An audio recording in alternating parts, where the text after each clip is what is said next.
Kade Stover joining us in studio. How's it been so far for you getting adjusted, Kade? It's been good. A lot of learning involved, no doubt about that. But, I mean, I'm having fun getting to know everybody and getting to learn playbook here. As you're getting to learn the playbook, what's the best way for you to listen to learn it? Is it to go out on the field? Is it walkthroughs? Is it in the classroom? What's kind of the best way for you to learn it? And how tough has it been to learn? Because we talked to rookies, this past offseason, like Tank Dell. Tank was funny because Tank would say, "Oh man, that was like a different language." Learning that, how's that part of it been? And what's the best way for you to learn it? Yeah, it's definitely challenging. I mean, it's a very extensive playbook, especially as a tight end spot, knowing protection, pass game, run game, all of that. All of it. But the best way for me really is, I mean, if I can walk through it, it's not going to hurt. But then again, if I just go back to my room in that hotel and get on an iPad and just start looking and drawing stuff up, that's the way I start to really group stuff together and learn stuff. So when you say draw stuff up, see what's called, draw it out, see how well you remember it. Yeah, from so there? I'll go through like the script night before, like now, like since we're in like night before, I'm going through the script and I'm drawing every single play. Like, here's what I got here, here's what I got here, here's where he lined up here. And then if I'm good enough on some of the plays, I'm trying to get to the point where I can draw everybody. But I'm obviously not there yet. 2 weeks.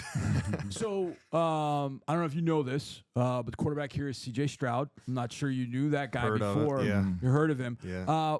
You spent 1 year with him, 2020. No, I say that. You spent 1 year on offense with him. Right. In 2022. Yep. What was that like? And then after you get drafted, how long did it take for CJ to call you up and say, "Hey, man, glad to be back with you"? So I was already actually on the phone with him before I got drafted that morning. Oh, really? Yeah, we were already.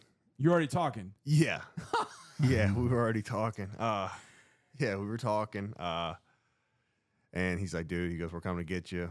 He goes, "tell me who likes you, blah, blah, blah." And I was like, "Well, I think these guys kind of like me. So if you can get in front of them, be real nice. So please do that." So anyway, it worked out all right. I mean, obviously, great guy. Go back a little ways with him. Yeah, so I was really happy to be joined back up with him. Yeah, but your reaction to his season last year, because I know you were busy during your thing. CJ season? Yeah. I mean, Were you surprised? No, hell no. People are surprised of it, and I'm like, people get surprised, and I'm even just the fact of the way the whole draft went 2 years ago. We're sitting there, and we're watching. We're like, dude, it's just I don't know. It's no brainer. Yeah, come on, like ain't no question about it. That's no surprise to us or anybody else at that place. I mean, it's just the way. That's the way he is. He's a winner, and that's why we got along so well. I mean, he's from Rancho Cucamonga, California, and I'm from the middle of nowhere, Mansfield, Ohio, and you wouldn't know it. We grew up thousands and thousands of miles apart by the way we worked and the way we got along together. Now, people paying attention in 2021 would know how good CJ had been that year. But for a lot of people, it was the Rose Bowl that year. JSN has the big game. You guys end up beating Utah. It's a hell of a football game. Awesome. But you're wearing number 16 playing defensive end. Damn right. My first start actually was ever. Was that was your first start? Yeah, on defensive end. How did playing defensive end kind of change you as a tight end? So I was like, I was just ready. I wanted to get on the field, right? Yeah. So do anything. Utah played a bunch of 2 tight end sets. Yeah. And Dalton Kincaid was the other tight end there. And and they're like, "Hey, like when he gets in line, like we need you to basically play a stand-up 3-4 outside backer defensive end kind of thing." And I'm like, "Sign me up, please. Just let me freaking go." Yeah. Right? So started there, played like, I don't know, probably 50, 60 some snaps. And until that point, I played 20 snaps, 30 snaps a game. Like, you know what I mean? Like just kind of sparingly. Like you can't find your footing yet, and it was driving me crazy. And during that Rose Bowl practice and stuff is when I was kind of like, everything started to really click like it used to click, like to where, hey, like you're really still cut out. You can still do this. And then got in the defensive coordinator. Long story short, he wanted to play a 4-down front, and I wasn't a true 4-down defensive end. Now I would have been a good 3-4 outside backer, stand up kind of guy, set the edge, maybe pass rush a little bit, stuff like that.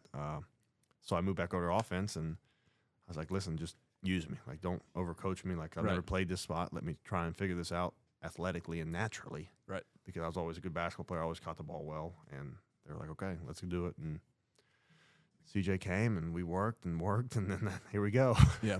One more for you. The tight end room. What's it like with Schultz, with Brev, everybody else coached by Jake Moreland? It's good. It's good. Like I said, I'm still learning a lot. Schultz is a great guy. Brev's a good guy. Andrew's good. All those guys are all good guys in the room.